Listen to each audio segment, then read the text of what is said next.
जय हिंद दोस्तों। आज की वीडियो में बात करेंगे क्योंकि जो दोस्त आज कमेंट करके कह रहे हैं कि दोस्त आपका वीडियो नहीं आ रहा है, आपके वीडियो नहीं आ रहा है, क्या प्रॉब्लम है, क्या समस्या है। दोस्त मैं बताता हूँ कि कोई प्रॉब्लम कोई समस्या नहीं है, लेकिन एक डर लग रहा है। क्या एक डर लग रहा है कि जिस जगह मैं रहकर, जिस जगह मैं खड़ा रहकर वीडियो बना रहा हूँ उस जगह के नीचे कोई लाश तो नहीं है। जिस जगह मैं बाथरूम में स्नान कर रहा हूँ उस बाथरूम के फर्श के नीचे कोई लाश तो नहीं है। जिस जगह मैं सो रहा हूँ, जिस जगह मैं सो रहा हूँ उस जगह के नीचे कोई लाश तो नहीं है। आप कहोगे दोस्त ऐसा क्यों कह रहे हो? अरे दोस्त मैं कहना चाहता हूँ कि आपको भी सोचना होगा कि आप जहाँ सो रहे हो, जहाँ स्नान कर रहे हो, जहाँ पढ़ाई कर रहे हो उस फर्श के नीचे कोई लाश तो नहीं है। ऐसा सोचना होगा। अरे सोचना क्या, ऐसा तो हो गया है, ऐसा हो गया है, हो गया है। और दोस्तों मैं आपको इस वीडियो की शुरुआत करने से पहले मैं आपको लेकर जाता हूँ उस रामायण में। इस वीडियो की शुरुआत करने से पहले मैं लेकर जाता हूँ रामायण में, जहाँ रामायण में एक माँ थी सीता। माँ थी सीता, भगवान श्री राम की पत्नी माँ सीता। उस माँ सीता ने जब भगवान श्री राम को वनवास मिला 12 वर्ष का, तो उस 12 वर्ष के वनवास को स्वीकार किया माँ सीता ने और भगवान श्री राम के साथ वनवास में गई माँ सीता। उस राजपाट, उस राजभवन की सुख सुविधा को छोड़कर, उस राजभवन की सुख सुविधा को छोड़कर भगवान श्री राम के साथ, अपने पति के साथ 12 वर्ष वनवास में गई। वनवास में जाने के बाद जब उनको रावण ले गया, तो उस रावण के महल में लंका को छोड़कर अशोक वाटिका में पतिव्रता का धर्म पालन करते हुए वहाँ तपस्या की उस रामायण की माँ सीता ने। लेकिन इस कलयुग में पत्नियां ऐसी आ गई हैं, इस कलयुग में पत्नियां ऐसी आ चुकी हैं, औरतें ऐसी आ चुकी हैं जो 16 साल के बाद, यानी कि शादी से 16 साल के बाद भी अपने पति देव को बाथरूम के नीचे दफना देती हैं बाथरूम के नीचे। और उस बाथरूम के ऊपर वो कम से कम 1.5 महीने तक स्नान करती है अपनी पत्नी। उसके फर्श के नीचे अपना पति की लाश, और उस पति की लाश के ऊपर प्लास्टर, और उसके ऊपर वो पत्नी स्नान करती है, उनकी बच्चियां स्नान करती है, उनकी माँ स्नान करती है।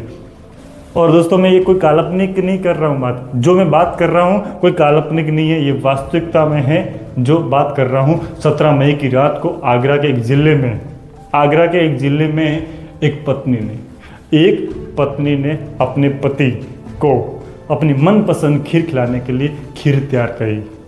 अपने पति की मनपसंद खीर को तैयार की, और उस खीर को बनाने के बाद उसमें जब हम ड्राई फ्रूट डालते हैं ना, क्या ड्राई फ्रूट, उस खीर को और बेस्ट बनाने के लिए, लेकिन उस पत्नी ने उसमें ड्राई फ्रूट नहीं डाले, उसमें 17 से 18 नींद की गोलियां डाली।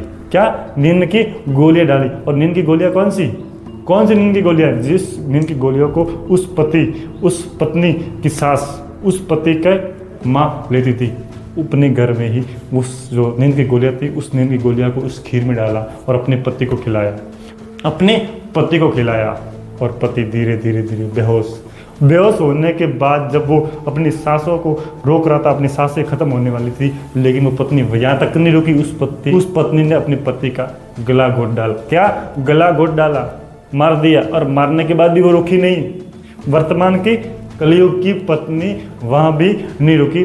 गला घोटने के बाद 17 से 18 नींद की गोलियां खिलाने के बाद भी वो नहीं रुकी। और उसी सुबह में वो पत्नी बाथरूम में गई और बाथरूम का खड्डा खोदा, अपने बाथरूम में ही खड्डा खोला और अपने पति को खींच कर डाला और उस गड्ढे में डाला। उसी पत्नी ने गड्ढा खोदा, उसी पत्नी ने उससे खींच कर अपने बाथरूम तो लाया और बाथरूम के नीचे अपने पति को गाड़ दिया। और गाड़ने के बाद दूसरे दिन मिस्त्री को बुलाकर वापस टाइल्स बनाई, वापस टाइल्स उस पर पोतवा दी। और टाइल्स पोतवाने के बाद ऐसा नहीं कि उस पत्नी ने उस बाथरूम में नहीं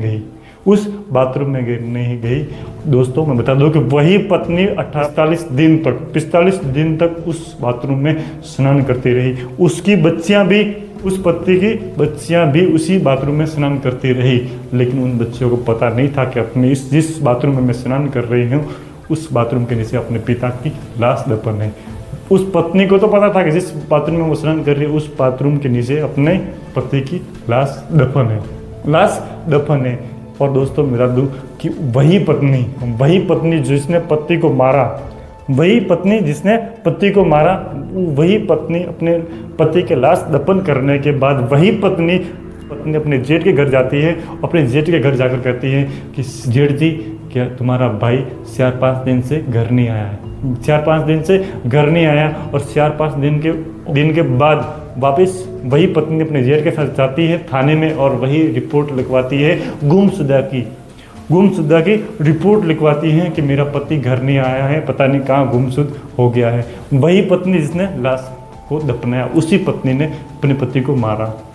पुलिस क्या करती है? पुलिस जांच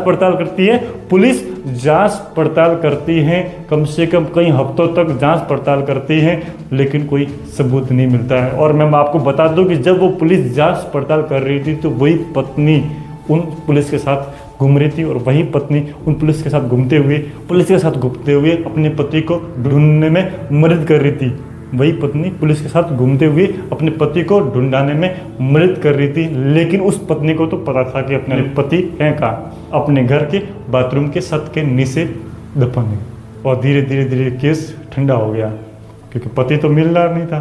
पुलिस ढूंढ चुकी थी लेकिन पति नहीं मिल रहा था। कैसे मिल सकता दोस्तों? मिलेगा भी कैसे, क्योंकि उसका पति तो मर चुका था और उसका लाश दफन थी उसके घर के बाथरूम के नीचे, जो किसी को पता ही नहीं था और किसी को पता लग ही नहीं सकता कि ऐसा भी हो सकता है, लेकिन ऐसा वर्तमान में हो चुका है। और बाद में पता कैसे चला और ये बात हमारे सामने कैसे आई? कुछ दिनों के बाद जब पुलिस एक केस की कार्रवाई कर रही थी कि किसी ट्रक कोई केस था, उस चोरी के मामले में या उसकी जांच पड़ताल के लिए के लिए वही पुलिस उस गांव में आई, उसी शहर में आई। और शहर में आते आते वो अपने उस घर में आई, उस पत्नी के घर में आई, उस पति के घर में आई, तो उस पत्नी के होश उड़ गई। वो पत्नी घबरा गई कि पुलिस हमारे घर क्यों आई।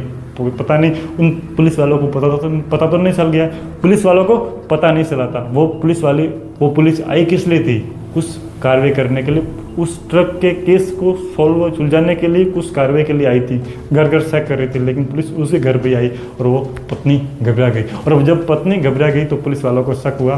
उस पत्नी के घर वालों को, उस व्यक्ति के घर वालों को शक हुआ कि अपने भाई की पत्नी है, घबरा रही है, क्यों नहीं इसने कुछ किया हो। और धीरे शक बढ़ गया और तब पुलिस ने उसे घर पर कार्रवाई की और घर पर छानबीन की और घर पर कार्रवाई की तो वो लाश मिल गई तो उस पत्नी ने भी कबूल कर दिया कि मैंने ही अपने पति को मारा है और मैंने ही दफन किया है। और दोस्तों मैं आपको और बता दूं कि बाद में वही पत्नी बदल गई। उसी पत्नी ने अपने बयान बदल दिए कि मैंने अपने पति को नहीं मारा है, और बाद में वही पत्नी बयान बदल के कहती है कि मैंने तो सिर्फ अपने पति को दफनाया है, क्योंकि मेरे पति ने फंदा लगाकर खुद की आत्महत्या की थी। मैंने खुद को शर्मसार होने से, खुद की इज्जत बचाने के लिए अपने पति को गाड़ा था। मैंने कुछ किया नहीं है। देखो दोस्तों, वही पत्नी खुद के पति को मार रही है और वही पत्नी वापस बयान बदल रही है। और दोस्तों कौन बदल रही है? खुद की पत्नी, जो 16 साल के बाद अपने पति की हत्या करती है, अपने बच्चों के पिता की हत्या करती है, अपने सास के बेटे की हत्या करती है 16 साल के बाद। जहाँ रामायण में माँ सीता वनवास में जाने के बाद अपने राम के साथ कुछ वर्षों या कुछ दिनों के बाद जब रावण उठा कर ले जाता है, तो भी वो पत्नी पतिव्रता का धर्म पालन करते हुए अशोक वाटिका में रहती है। और वर्तमान की पत्नियां क्या कर रही है और क्या कर रही है? ऐसा तो हो चुका है। वर्तमान की पत्नियां क्या कर रही है? तो पहले से ही केस आ रहे हैं जहां पत्नियां अपने पति की हत्या कर रही है। लेकिन दोस्तों, क्या ऐसा भी आपने सुना है कि आप उस जगह पर उसको दफनाया जा रहा है जहां पत्नी खुद रोज स्नान करती थी, अपनी बेटियां रोज स्नान करती थी, जहां उसकी माँ रोज स्नान करती थी, उस स्नान करने के बाथरूम के नीचे लाश को दफनाया गया। दोस्तों, सोचने वाली बात है कि वर्तमान की महिलाएं कितनी गिर गई हैं। ये बात लंबे समय से आ रही थी कि लड़कियां, औरतें, महिलाएं असुरक्षित है, लेकिन वर्तमान में तो इंसान भी, व्यक्ति भी, पति भी असुरक्षित हैं। असुरक्षित है, जहाँ हिंदू धर्म में 7 फेरे लिए जाते थे। कितने? 7 फेरे, 7 जन्मों का बंधन, 7 जन्मों का बंधन। लेकिन वर्तमान में ये बंधन तो एक बंधन भी पूरा नहीं कर पा रहा है। एक बंधन क्या, एक जिंदगी भी, एक जीवन भी पूरा नहीं कर पा रहा है।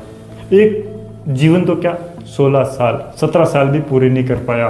दोस्तों सोचना होगा, दोस्तों आपको सावधान होना होगा, दोस्तों आपको सतर्क होना पड़ेगा, दोस्तों अपने जीवन को, अपने संबंध को मजबूत करना होगा। अन्यथा वर्तमान में टाइम बहुत खराब आने वाला है, बड़ा खराब आ रहा है। और दोस्तों ये टाइम खराब आते आते पता नहीं ऐसी भी स्थिति हो सकती है कि सरकार को पुरुषों के लिए भी, व्यक्तियों के लिए भी कानून बनाने पड़ेंगे जहाँ पतियों को भी सुरक्षा दी जाएगी। महिलाओं को तो सुरक्षा दी जा रही है, महिलाओं को तो अधिकार दिए जा रहे हैं, लेकिन पतियों को भी देने पड़ेंगे, क्योंकि पत्नियां उस अधिकार का उपयोग करते हुए, उस अधिकार का उल्लंघन करते हुए क्या करते हैं। और दोस्तों आप अपने विचार क्या रखते हो इस कमेंट में जरूर बताएं, और हमें इस कमेंट के रूप में हौसला जरूर बढ़ाएं और हमें सहयोग जरूर करें। जय हिंद, जय भारत। मिलते हैं नेक्स्ट वीडियो में, तब तक के लिए जय हिंद।